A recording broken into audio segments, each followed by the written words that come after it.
Friends, ജീവിതത്തിൽ നിങ്ങൾക്ക് ഒരുപാട് ലക്ഷ്യങ്ങൾ ഉണ്ടായിരിക്കുമല്ലോ. കുട്ടികളുടെ പഠനം, അവരുടെ വിവാഹം, സ്വന്തമായൊരു വീട്, ഇങ്ങനെ പോകുന്ന ലക്ഷ്യങ്ങൾ. ഇവ പൂർത്തീകരിക്കുന്നതിന് നിങ്ങൾക്കൊരു സമ്പാദ്യ ശീലം വേണം, അല്ലെങ്കിൽ ഒരു സമ്പാദ്യ പദ്ധതി വേണം. അത് നിങ്ങളുടെയും നിങ്ങളുടെ കുടുംബത്തിൻ്റെയും സ്വപ്നങ്ങൾക്ക് നിറം ചാർത്താനും ഭാവി സുരക്ഷിതമാക്കാനും നിങ്ങളെ സഹായിക്കും. നിങ്ങളുടെ ജീവിതത്തിലെ ഓരോ ഘട്ടത്തിലുണ്ടാകുന്ന സാമ്പത്തിക ആവശ്യങ്ങൾക്ക് നിങ്ങളെ സഹായിക്കുന്നതിനൊപ്പം ഇൻഷുറൻസ് കവറേജും നൽകുന്ന ഒരു സമ്പാദ്യ പദ്ധതിയാണ് PNB MetLife super saver plan. അതായത് ഈ ഒരു പ്ലാൻ 3 ഓപ്ഷനാണ് ഈ പ്ലാൻ ഉള്ളത്. First saving option, 2 saving plus family care option, saving plus health care option. അതിൽ നോർമൽ സേവിംഗ് ഓപ്ഷൻ പറയുകയാണെങ്കിൽ ഇൻവെസ്റ്റ് ചെയ്യുന്ന കസ്റ്റമേഴ്സിന് നോർമൽ ബാങ്ക് റേറ്റ് കിട്ടുന്നുണ്ട്, പ്ലസ് അടയ്ക്കുന്ന എമൗണ്ടിന് 10 ഇരട്ടി ലൈഫ് കവറേജ് കിട്ടുന്നു. കൂടാതെ അടയ്ക്കുന്ന എമൗണ്ട് സെക്ഷൻ 80C പ്രകാരം ഇൻകം ടാക്സ് എക്സെപ്ഷൻ ആയിട്ട് കാണിക്കാൻ വേണ്ടി പറ്റുന്നു. മെച്യൂരിറ്റി കിട്ടുന്ന മുഴുവൻ തുകയും 1020 പ്രകാരം ടാക്സ് ഫ്രീ കിട്ടുന്നു. 4 ഓപ്ഷൻസ് ആണ് നമ്മൾ സേവിംഗ് ഓപ്ഷനിലേക്ക് ഒരുപാട് കിട്ടുന്നത്. അതായത് 30 ഡേയ്സിലുള്ള കുട്ടിയുടെ പേരിൽ മുതൽ നമുക്ക് 55 വയസ്സുള്ള ഒരാൾക്ക് വരെ ഈ സേവിംഗ് ഓപ്ഷനിൽ ഇതിലേക്ക് നമുക്ക് പൈസ ഇൻവെസ്റ്റ് ചെയ്യാൻ വേണ്ടി പറ്റും. രണ്ടാമത്തെ option saving plus family care option. അതായത് ഡബിൾ ബെനിഫിറ്റ്, ഒരു പ്ലാന് തന്നെ 2 ബെനിഫിറ്റ്. അതായത് എക്സാമ്പിൾ പറയുകയാണെങ്കിൽ 1 ലക്ഷം രൂപ വെച്ചൊരു കസ്റ്റമർ 10 വർഷം അടയ്ക്കാൻ തീരുമാനിച്ചു. ആദ്യത്തെ 1 ലക്ഷം രൂപ ഇൻവെസ്റ്റ് ചെയ്തു. ഈ കസ്റ്റമർക്ക് ഡെത്ത് വന്നാൽ ഇമ്മീഡിയറ്റ് ഡെത്ത് ബെനിഫിറ്റ് ആയ 10 ടൈംസ് 10 lakh റുപ്പീസോളം നോമിനിക്ക് കൊടുക്കുന്നു. അതോടുകൂടി നോർമൽ ഓപ്ഷനാണ് തീരും. പക്ഷെ ഇവിടെ പ്ലാന് തീരുന്നില്ല.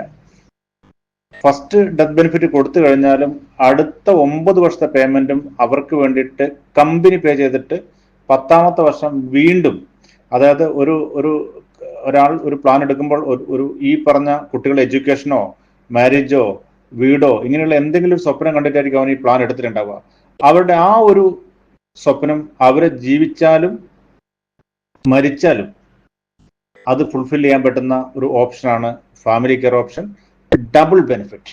3ാമത്തെ ഓപ്ഷനാണ് saving plus health care option. അതായത് ഇന്ന് പൈസ ഇൻവെസ്റ്റ് ചെയ്യുന്ന പല ആൾക്കാരുടെ ഒരു ആഗ്രഹമാണ്, അവർ ഇൻവെസ്റ്റ് ചെയ്യുന്ന പൈസക്ക് നോർമൽ ഒരു ബാങ്ക് റേറ്റ് കിട്ടിയാൽ പോരാ, ഇതിനൊരു പ്രൊട്ടക്ഷനും കൂടി വേണം. ഒരു ഹെൽത്ത് റിലേറ്റഡ് ആയ എനിക്കൊരു ഇഷ്യൂ വന്നു കഴിഞ്ഞാൽ എനിക്ക് ഒരു പക്ഷേ പിന്നെ പേയ്മെന്റ് ചെയ്യാൻ പറ്റില്ല, അതിനു കൂടി ഒരു കവറേജ് വേണം. അതിനു വേണ്ടിയുള്ള ഒരു ഓപ്ഷനാണിത്. നിങ്ങൾ ശ്രദ്ധിക്കുക, നമ്മളെ ഏറ്റവും വേണ്ടപ്പെട്ട ആൾക്കാർക്ക് ഇത് കൊടുക്കാൻ വേണ്ടി പറ്റും, അവർക്ക് ഉപകാരമാകുന്നൊരു ഓപ്ഷൻ കൂടിയാണിത്. നിങ്ങൾ ശ്രദ്ധിക്കണം. അതായത് നമ്മൾ ഒരു 1 lakh വെച്ചിട്ട് ഒരു കസ്റ്റമർ 10 വർഷം അടയ്ക്കാൻ തീരുമാനിച്ചു. ഈ കസ്റ്റമർക്ക് നമ്മളെ ഇവിടെ ഇതിന്റെ ഏറ്റവും പ്രത്യേകത 35 അസുഖങ്ങൾ ഇതിൽ ടച്ച് ചെയ്യുന്നുണ്ട്. 35 മേജർ അസുഖങ്ങൾ ടച്ച് ചെയ്യുന്നുണ്ട്. ഈ അസുഖങ്ങൾ ഏതെങ്കിലും ഡിറ്റക്ട് ചെയ്യുകയാണെങ്കിൽ പിന്നെ ആ കസ്റ്റമർ പേയ്മെന്റ് ചെയ്യണ്ട എന്നുള്ളതാണ് ഇതിന്റെ പ്രത്യേകത. അതായത് സ്ട്രോക്ക്, ക്യാൻസർ, കിഡ്നി ഫെയിലർ, നമ്മുടെ നാട്ടിൽ ഓടിക്കൊണ്ടിരിക്കുന്ന മേജറായുള്ള എല്ലാ അസുഖങ്ങളും ടച്ച് ചെയ്യുന്നുണ്ട്. അതിന് ലിസ്റ്റ് ഇവിടെ നമ്മൾ ഇടുന്നുണ്ട്. നിങ്ങൾ നോക്കുക, ഈ പറഞ്ഞ ഏതെങ്കിലും അസുഖങ്ങൾ വന്നാൽ പിന്നെ കസ്റ്റമർ തുടർന്ന് കണ്ടിന്യൂ ചെയ്ത് പേയ്മെന്റ് ചെയ്യണ്ട. അതായത് 1 ലക്ഷം രൂപ വെച്ചൊരു കസ്റ്റമർ 10 വർഷം അടയ്ക്കാൻ തീരുമാനിച്ചു. ആദ്യത്തെ 1 ലക്ഷം രൂപ അടച്ചു, എടുത്ത് 90 ഡേയ്സ് ശേഷമുള്ള അസുഖങ്ങൾ മാത്രമേ കൗണ്ട് ചെയ്യുള്ളൂ.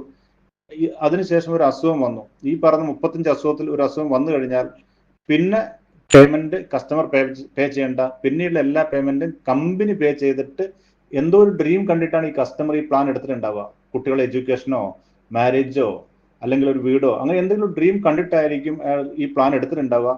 അയാൾക്ക് ഈ ഒരു വയ്യായ്മ വരുന്ന ഘട്ടത്തിലും അയാളുടെ ഡ്രീം ഫുൾഫിൽ ചെയ്യാൻ പറ്റിയ ഓപ്ഷനാണ് ഹെൽത്ത് കെയർ ഓപ്ഷൻ. ആർക്കൊക്കെ എടുക്കാൻ വേണ്ടി പറ്റും? നമുക്ക് നോർമൽ സേവിംഗ് ഓപ്ഷൻ ആണെങ്കിൽ നിങ്ങൾ നോക്കുക, 30 ഡേയ്സ് മുതൽ നമുക്ക് 55 വയസ്സുള്ള ആൾക്കാർക്ക് വരെ സേവിംഗ് ഓപ്ഷൻ കൊടുക്കാൻ വേണ്ടി പറ്റും. 10-11 ഓപ്ഷനൊക്കെ ആണെങ്കിൽ 50 വയസ്സും 12 വർഷത്തിന് മേലെ ടൈം വരുന്നുണ്ടെങ്കിൽ 55 വയസ്സുള്ള ആൾക്കാർക്കും കൊടുക്കാൻ വേണ്ടി പറ്റും. ഇനി saving plus family care option ആണെങ്കിൽ നിങ്ങൾ നോക്കുക, 45 വയസ്സ് വരെയുള്ള കസ്റ്റമേഴ്സാണ് കൊടുക്കാൻ വേണ്ടി പറ്റുക. മിനിമം 18 വയസ്സ് മുതൽ 45 വയസ്സ് വരെയുള്ള ആൾക്കാർക്കാണ് കൊടുക്കാൻ വേണ്ടി പറ്റുക. 12 and above വേണം. Saving plus health care option ആണെങ്കിൽ നോക്കുക, നമുക്ക് 5, 7, 10, 12 ഒക്കെ കൊടുക്കാനുള്ള ഓപ്ഷൻ ഉണ്ട്. റെഗുലർ പേ ആണെങ്കിലും 18 വയസ്സ് മുതൽ 45 വയസ്സ് വരെയുള്ള ആൾക്കാർക്കാണ് കൊടുക്കാൻ വേണ്ടി പറ്റുക. ഇനി ഇപ്പോൾ ഒരു 50 വയസ്സുള്ള ഒരാൾക്ക് കൊടുക്കാൻ പറ്റണമെങ്കിൽ പോളിസി ടൈം 15 വർഷത്തിന് മേലെ ഉണ്ടെങ്കിൽ നമുക്ക് കൊടുക്കാൻ വേണ്ടി പറ്റും. അപ്പം നമ്മൾ ഏറ്റവും വേണ്ടപ്പെട്ട ആൾക്കാരിലേക്ക് ഈ ഒരു പ്ലാൻ എത്തിച്ചു കൊടുക്കാൻ വേണ്ടി പറ്റുക. Okay, all the best.